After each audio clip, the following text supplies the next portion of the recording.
yéen am ngeen i pexe anticiper ba dëkk bi du yëngu ndax seeraayu dund gi. ni ko cabinet bu international boobu jàngate. waaw cabinet international boobu li mu la wax ci Sénégal mën na la ko wax ci réew yu bëri ndaxte nag Babacar crise mondiale du am Covid pendant 1 an dëkk yi tëju wax na la ko léegi conteneur yi nga xamante ne dañ ko daan jël di ko def fret lu daan jaar $4000 léegi day yéeg ba $16000 nga ne dina laal France dina laal États-Unis dina laal Maroc te du laal Sénégal ñun baax nañ lool waaye nag defuñu lu tax crise yi bu ñëwee du ñu laal par contre crise yooyu nga wax état du Sénégal daf ci am taxawaay mooy li nga wax jàppale pouvoir d'achat ménage yi 88000 yi nga xamante ne yónnee nañ ko te am ñu koy xeeb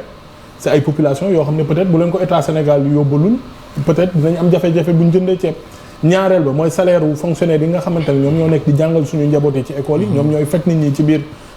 fi nga xamante ne mooy kër docteur yi ñu jàppale leen ci mais loolu yëpp ça se tient parce que bu ma déggee Cheikh Oumar Sy wax ji dama foogoon ne moom day ñëw ci analyse économique am wax ne wax dëgg état du Sénégal jàmbaar la parce que kat moo mënoon gëm ci opposants yi ak ñi nga xam ne ñu ci plateau télé yi di wax ne Sénégal bu crise amee état du Sénégal dina génnee 500 milliards di téye produits pétroliers yi ba nga xamante ne depuis 2 ans yokkuwul parce que 350 milliards te mën na am bu continuer ni mën nañ egg sax ba 600 milliards état du Sénégal di ko def te benn coow amul état du Sénégal di fekk ay enseignants di yokk seeni salaire plus de 100 milliards di fekk ñi nga xamante ne ñooy secteur de la santé di yokk ak ñeneen ak ñeneen donc loolu defe naa ne mbetteel la ci ñu bëri ñeneen li wax nga fi léegi CDC aéroport suuf si nangam attention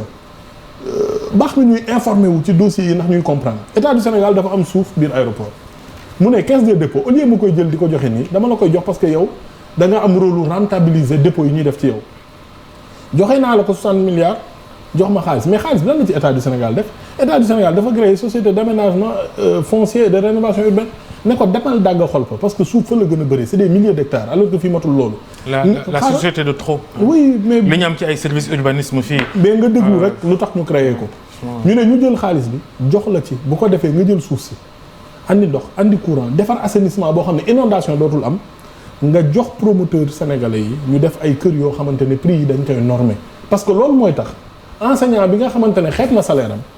moom dina mën a am kër gu mu moomal boppam parce que le problème du Sénégal waratul nekk ay problème mu est-ce que j'ai accès au loyer est-ce que j'ai accès à nangam c'est d'avoir accès à la propriété parce que nit ku ne li ngay ñaan yàlla mooy nga am kër goo xam ne boo ci dëggee mais ana kër yi sax kër yi Macky Sall diggoon askan wi ay dagg xol pa mais c'est un processus mi ngi avancé petit à petit mi ngi avancé un programme de logement ça ne se crée pas du jour au lendemain mais processus mi ngi avancé tey CDC mi ngi versé xaalis bi nga xamante ne moom la ko état du Sénégal laajoon société d'aménagement foncier boo demee Kébémer mi ngi def ay li ngeen leeraloon nit ñi mooy kër yooyu ngeen koy joxe du état bee koy tabax di ko joxe da ngeen bëgg ay privé ñëw waaw jël suuf si tabax jox nit ñi parce que rôle état du Sénégal du tabax ay kër mooy li nga xamante ne moom la Cheikh Oumar nañ créer industrie non industrie dafa war a am compétitivité am marché désolé mais dans des états forts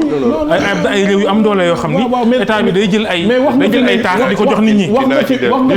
di leen ko louer sax wax nga fi léegi ne état du Sénégal ay location yomb wax nga fi léegi ne état du Sénégal amul doole yow yaa wax loolu état du Sénégal dafa am ñaari modèle Mamadou Lamine Diallo ba ma demee assemblée loolu la ma wax dafa ma ne dans le monde occidental chez les libéraux 55% des gens n'ont pas accès au logement ma ne ko ñooñu seen modèle c'est un modèle d'accès au logement moo xam locatif la wala premier état du Sénégal choix bi mu def mooy am accès à la propriété loolu nag politique la boo xamante ne dafa am plusieurs tentes li jiitu mooy nga jox nit ñi suuf jox promoteurs yi suuf parce que promoteurs yi bu ñu amul promoteur ëllëg turc bi ñëw tabax américain bi taxaw ñu ne non promoteurs yaa ngi fi joxuñu leen ko mais loolu tax ñun il faut ñu waajal leen defal leen subvention yi ci war il faut ñu xool li nga xamante ne mooy mesure incitative yi ci war ñu defal leen ko ñetteel ba tamit jox leen suuf si ci Mali forom mais normalement parce que bu ñu la ko joxul yow dañ la koy facturer yow boo naree jënd kër bu jar 18 millions état du Sénégal ne suuf bi waroon jël 2 millions jox naa ko promoteur bi impôt bi waroon nekk 2 millions jot dindi naa ko nu mu tuddati li nga xamante ne moom mooy VRD yi dindi naa ko kër gi jóge 18 millions egg 12 millions léegi nag tey jii nii am na inflation mais inflation boobu boo ko waxee dafa mel ni état du Sénégal moo seetaan ba inflation am mais inflation boobu moo am France inflation boobu moo am Italie fan yi gis nga ñuy rationner nit ñi ci biir supermarché tubaab bi naan leen huile kenn mënul jël plus d'un bidon boo demee États-Unis gallon carburant bi ñaata lay jar nee nañ ma $2 jëm kaw. Cheikh Oumar donc loolu yëpp day wane ne c'est une situation internationale Cheikh Oumar bul ma dagg. dafay wane ne dafa am situation internationale boo xam ne bu teewee dañu war a bàyyi politique. ñu janoo ñu ne solution bi kat état du Sénégal jàmbaar la ci budget 5100 milliards fexe na ba trouver espace budgétaire bu 500 milliards. pour résister aux chocs exogènes parce que ce sont des chocs exogènes te li may xaar ci yow mooy nga expliquer ko Sénégalais yi. loolu mooy li jub xam nga monsieur le ministre wax na.